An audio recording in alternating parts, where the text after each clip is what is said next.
Naniniwala si Pangulong Ferdinand R. Marcos Jr. na makakasabay ang Pilipinas sa mga bansa sa Southeast Asia pagdating sa innovation. Sa tulong yan ng inilunsad na National Innovation Agenda and Strategy Document 2023 to 2032.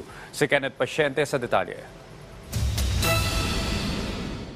Binigyang diin ni Pangulong Ferdinand R. Marcos Jr. na sentro ng sustainable development ng bansa ang pagtutok sa innovation o pagbabago. Sinabi ito ng Pangulo kasabay ng paglulunsad ng National Innovation Agenda and Strategy Document o NISD 2023 to 2032. Isang dokumentong magsisilbing blueprint upang pabilisin at palakasin ang innovation governance at efforts ng pamahalaan, gayon din ang pagpapabuti ng public at private partnerships. This document is not a plan, not just a plan, but a commitment to making innovation an indispensable component of our nation's development agenda and a key driver in our vision to achieve a truly smart and innovative Philippines. Nakaangkla sa Philippine Development Plan 2023 to 2028 ng pamahalaan ng NISD. Mayroon itong 10 innovation priority, kabilang na ang sektor ng edukasyon, kalusugan, food at agribusinesses, finance at blue economy.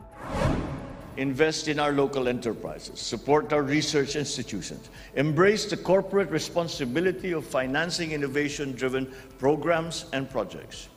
These undertakings serve as catalysts to achieve our overall developmental agenda.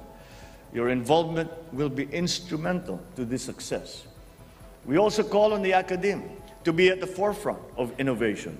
We recognize your role as incubators of talent, of skills and ideas that will shape the future. Umaasa ang punong ehekutibo na sa pamamagitan ng NISD, makakasabay ang Pilipinas sa mga bansa sa Southeast Asia pagdating sa innovation.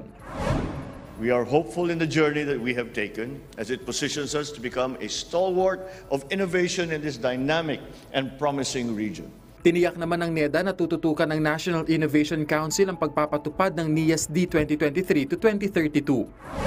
Reaffirm our commitment to prioritizing and integrating the innovation agenda into the heart of our development plans.